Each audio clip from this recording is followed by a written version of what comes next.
Assalamualaikum. So, continue tayo sa discussion. Discuss tayo so pronoun. Ito na ipintun sa pronoun, ipsumbi sa noun. Ipsumbi sa noun. Okay? So, gini, first kind of pronoun, personal pronoun. Gini so, mga pronoun, commonly pagusaran sa isa, ginawa, o sa katawa-taw, dua kataw, madakal, sa ginawa niyan, or sa iko, at sa lakawataw. Okay, so, first person, di so di itero. Second person, so di niya di mitirae. Third person, so di iran di maritisan. So, gini pangusar nun ang mga pronoun. So, halimbawa, personal pronoun sa first person, on Saturday, I, Sakon, will meet Joe at 3 o'clock. Second person naman, which sweater do you want? Anda tigyan, do you wear? Anda tigyan sweater, type ka, sulutan. Then, third person, they left their bags at home. So, kalipatan, iran. So, bag iran sa walay. Okay? So, I, Sakon, you, Saka, and their, siran. Dakiran. Okay. So, kataya buso, mga personal pronouns. Lango-lango nag-i-pronoun saya, singular ago plural, na lango na nabatuan sa personal pronoun. Then, genders naman, also. So, genders, ad na mga genders tano. Taya. First, masculine, giso bububayin. Masculine, mamamaan. Masculine, mamamaan. Feminine, bububayin, para sa mga bubay, or, apiyap na babaga, at apiyap na bataw na representation yan na bubay. Neuter naman, giniso para sa ikuda gender yan. Data rin na so, table, so libro, payong, the gender yan. Common gender naman na kapakay sa kanya sa mama, kapakay sa bubay. Common gender, kapakay sa mama, kapakay sa bubay. So neuter din, pwede rin siya sa babae at sa lalaki. Pwede rin siya sa babae at sa lalaki. Okay. Then sa itap man sa demonstrative pronoun. Demonstrative pronoun, giniso tigira nakapanunuro. Din ituro yan. This, kay turo ka marani. Halimbawa, this is a pen. This is a pen. Giya tigyan na pansom or ballpen. Giya na ballpen, kakaptan yan. Mano giya, that is a pen. Nagyanan at tigyan na pansom. Giyanan na pansom. Giya this is a pen. Giya, kakaptan na kanibarat na pansom. That is a pen. Giyanan, or ituturo yan, or ipakailay niyan na pansom. Okay? Marani, mawatan. Then, safe man na, plural ago singular. These are pens. Giya at igyan na mga pansom. Giya na mga pansom. Okay? So, pag-ilayin tanong na, so, mialin so, kuwan, mialin so, ito na ini, mialin so, pen, singular si, na sa plural, kaya mialin mong so, verb yan. Singular si is, plural si are. Okay? These are pens. This is a pen. Now, man umawatan na, those are pens. Okay? Giya, gyuto na mga pansom. Giyuto na mga pansom. Dito kibubatog na mga pansom. Okay? So, tano, basta maalin so, word from plural to singular or from singular to plural, nakaalin mo so verb iyan. Okay? So, ginanip mo tano sa demonstrative pronoun. Next naman, na reflexive ago intensive. Antong naipituan tanong sa reflexive ago intensive. Reflexive intensive, makapdetar si rambu. Detar siran actually, langon sa mga self-pronoun. Tunay self-pronoun, myself, yourself, herself, himself, itself, ourselves, yourselves, themselves. So mga self. Nagiti, reflexive ago intensive pronoun. Basta nakatutunugan sa self. Okay? Isa ituro na the self-pronouns. So, ato na yung bidaan ni Rambus. Anto na yung bidaan? Iran. Okay, so kataya so, bidaan Iran. Wait lang. So, reflexive pronoun refer back to the subject of the katay so mas malbud aka ke sabution. Reflexive cannot stand alone. Ginitano diniwa cannot stand alone. This kanyan po ka disebutan so sentence o punun mada si reflexive pronoun. Again, disebutan so sentence o mada on si reflexive pronoun. Dataryan nagi example. She baked a cake for herself. She baked a cake for herself. Miyag bakes kanya natigyan sa cake para sa ginawa niyan. Pero, ada ang si herself, she baked a cake for. She baked a cake for. It doesn't make sense. Disebutan. Miyag bakes kanyan sa cake para, ito na, ando. Diba? Hidis kanyan, sebutan. Kaya kailangan na dudunun si reflexive pronoun. She baked a cake for herself. Miyag bakes kanyan sa cake para sa ginawa niyan. Alright, second example. We decided to eat it ourselves. We decided to eat it ourselves. Lang, madididigan na examples. Kasi iyanan belong. Okay. Okay, kata. Second example, we heard her say they should be ashamed of themselves. They should be ashamed of themselves.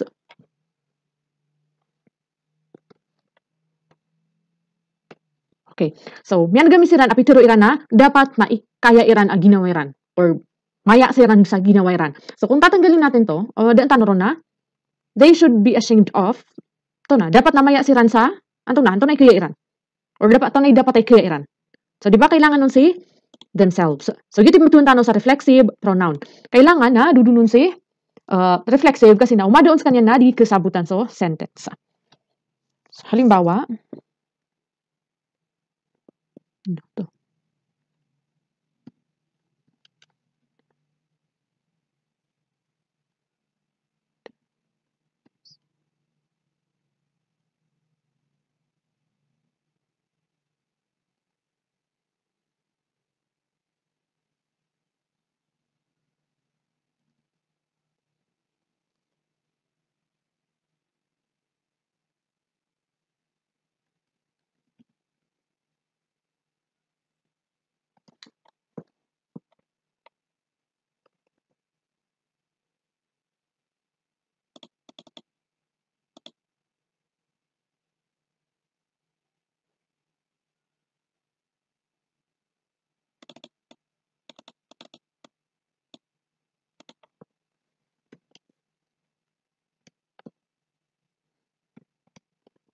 Okay, isa pang halimbawa. Susie made a new account for herself. Okay, so isa pang example katese, Joy helped herself to some turkey. So, siya tigil si Joy helped herself. Literal meaning na sa kanya mismo ingay-minggal bakon. Tiyabangan niya na ginawa niya. Okay? So, giti literal meaning. Iyan. So, tanggalin natin to. Helped what? Ito na ay inugupan yan. Ito na ay pingalbak yan. Diba? It doesn't really make sense. So, kailangan na dudunun si reflexive pronoun. So, intensive pronoun naman, it can stand alone. Ginip man itinudan na ron. Adaan kaun sa di na still the sentence make sense. Still, kasabutan sa sentence, dudunun si intensive ang takada. Halimbawa, I myself find pronouns fascinating. Sa akin mismo, sa ginawa akin na nilayakan as a pronoun na mapiabis, fascinating, nakaka-attract or mapiapagilay. So, di ba, kahit tanggalin natin to, I find pronouns fascinating. Na still, it makes sense. Kasabutan pa din so, maana niyan. Then pa maalin so maana niyan. Tulad rin nito, we decided to eat it ourselves. Kaya desisyonan ami kami dun bud mismo kanon. Kami dun bud mismo kanon. Then, adan kaun sa di still, datari adin. We decided to eat it. Kaya desisyonan nami kanami bud. Kanami budin.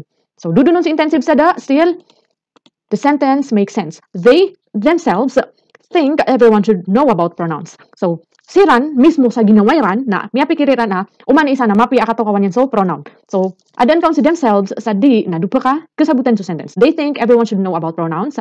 They themselves think everyone should know about pronouns.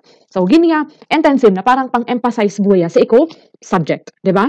So, dito mo sa intensive pronoun. At niya daon sa da, kasabutan dun sa sentence. Reflexive, di yung kapakayamada ka, di kasabutan so sentence. Nagets ba? Alright. So, I hope nagets. Dataraya, you yourself should tell everyone how great pronouns are. So, skatigyan, bilang saka, na kailangan, turuan ka gaano kapiyaso pronoun.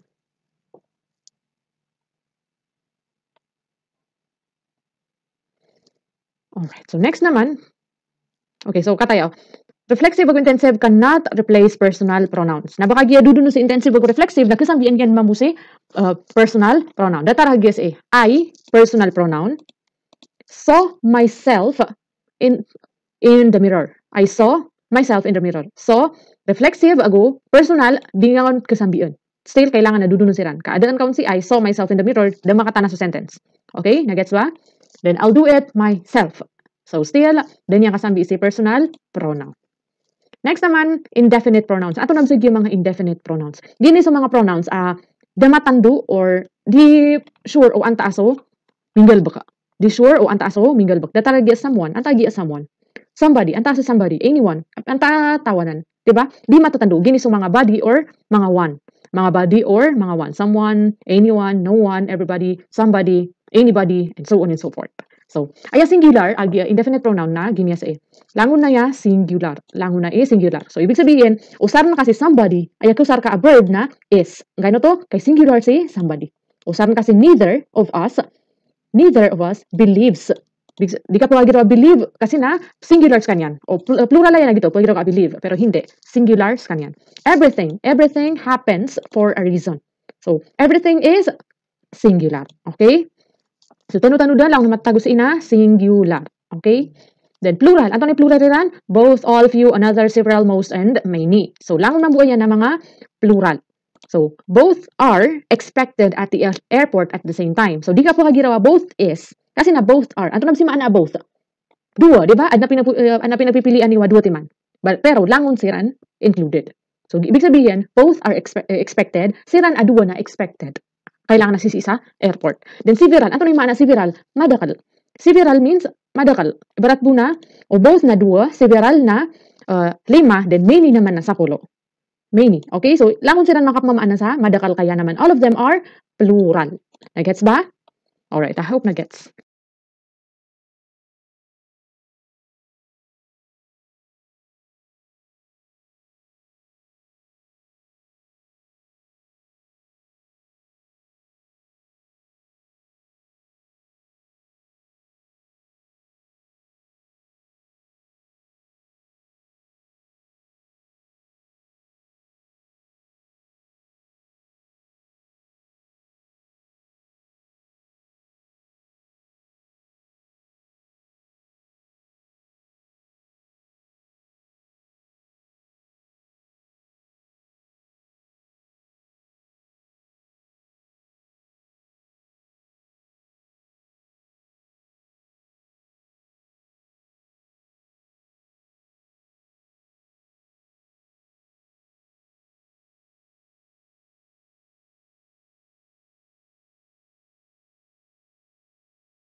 So, next naman ay ang interrogative pronouns. Interrogative pronoun, giniso mga pronouns, adi imang giniso, ask questions. Okay? Interrogative, ask questions. So, ano yung mga interrogative pronouns? So, who, whom, which, and what. So, how, why, and so on and so forth. So, mga di imang giniso. Pero giniisa at tinudan tanoron. So, who, ago whom, nalangon siran pag-refer sa tao. So, which naman na things or animal. Things or animal. So, who na, kanyan is subject. Kanyan is subject. Sin whom naman na object. Whom na object. Okay? Dito tinudan tanoron. So, pronouns. So, kapag kayo mambua, datara barat na, who, wait lang, sulat ta. Who knows